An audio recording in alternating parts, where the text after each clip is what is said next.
Screen पे आप जो डेटा सेंटर देख रहे हो वो डेटा सेंटर यूज़ होता है एआई मॉडल्स को ट्रेन करने के लिए।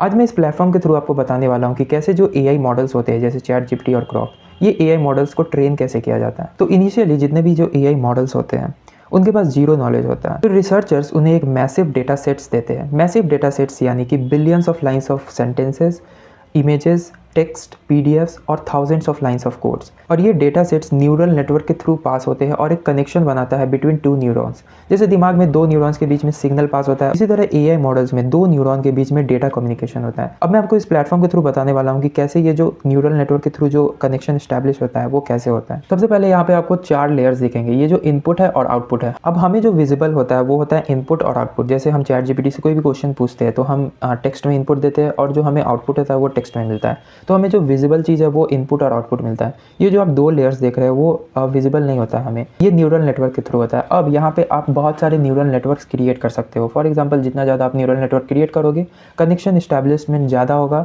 और उतना ज़्यादा आपका जो एआई है वो एडवांस होगा। अभी मैं इसे फ़िलहाल 2 रखता हूँ और मैं आपको बताता हूँ कि ये ट्रेन कैसे होता है।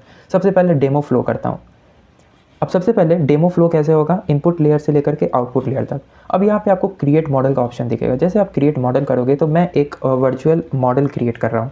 नीचे आपको डेटा सेट सेलेक्शन मिलेगा। अब यहाँ पे आप डेटा सेट को सेलेक्ट कर सकते हो और मैं यहाँ पे एक जनरेट न्यू डेटा सेट करता हूँ। उसके बाद जो थर्ड ऑप्शन है वो है ट्रेन मॉडल।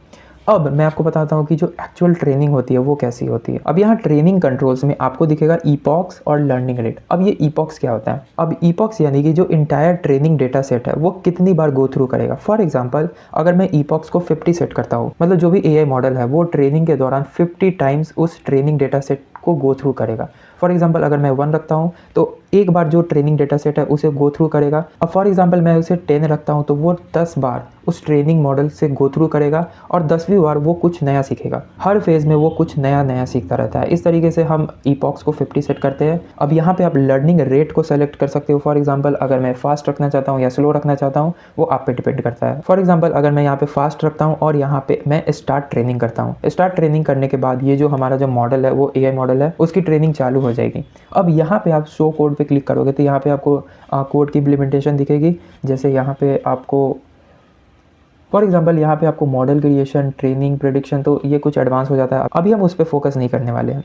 अब हमारी जो ट्रेनिंग है वो कंप्लीट हो चुकी है। ट्रेनिंग रिजल्ट में आप देख सकते हो फाइनल एक्यूरेसी, फाइनल लॉस और ईपॉक्स ट्रेन, मतलब 50 टाइम्स हमारी जो एआई मॉडल है वो गो थ्रू हुआ है उस ट्रेनिंग डेटा सेट से, और जो फाइनल लॉस है वो आपको आउटपुट में दिख रहा होगा। अब बात करते हैं द सीक्रेट इंग्रेडिएंट। देखो जितने भी एआई मॉडल्स है वो ट्रेन होते हैं डेटा सेट पे।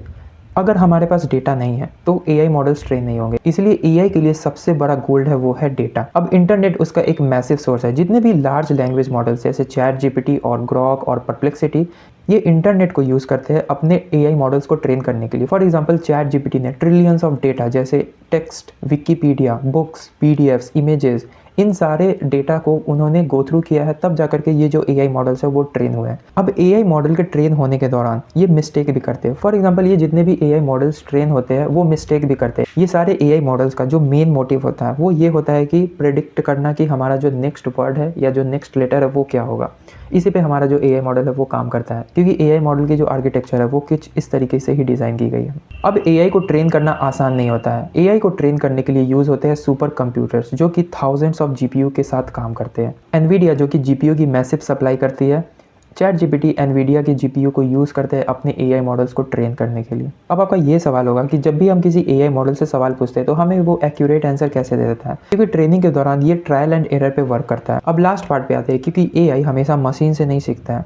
एक फेज़ होता है जिसे हम कहते हैं ह्यूमन रीइंफोर्समेंट लर्निंग। इस फेज़ में ह्यूमन ट्रेनर्स एआई के रिस्पॉन्स को रेट करते हैं। फॉर एग्जाम्पल अगर आप किसी चैट जीपीटी या किसी एआई मॉडल से क्वेश्चन पूछते हो और जो ह्यूमन ट्रेनर्स होते हैं वो हर आउटपुट को रेट करते हैं। फॉर एग्जाम्पल ये आंसर टॉक्सिक है, ये इररिलेवेंट है, और जो एआई मॉडल्स है फिर एआई उन रेटिंग से अपने स्टाइल और एथिक्स को चेंज करता है। इस तरीके से हमारी जो एआई मॉडल्स है उनकी ट्रेनिंग होती है। अब बात कर लेते हैं the dark side of AI, क्योंकि एआई को ट्रेन करने के लिए ज़्यादातर जो डेटा लिया जाता है वो इंटरनेट से लिया जाता है, और इंटरनेट पे बहुत सारे मिस इन्फॉर्मेशन और बायस्ड इन्फॉर्मेशन प्रेजेंट है। इसलिए अगर आप एआई मॉडल्स को एक रॉन्ग डेटा सेट दोगे तो आपके एआई मॉडल्स की जो आउटपुट है वो रॉन्ग होगी, तो आपको इस पे ध्यान रखना होगा। तो आई होप आप समझ गए होगे कि कैसे ये जो एआई मॉडल्स हैं उनकी ट्रेनिंग होती है। और अगर आपको इस प्लेटफॉर्म का लिंक चाहिए तो आप नीचे कमेंट कर देना, मैं आपको लिंक शेयर कर दूंगा अपने डिस्क्रिप्शन में।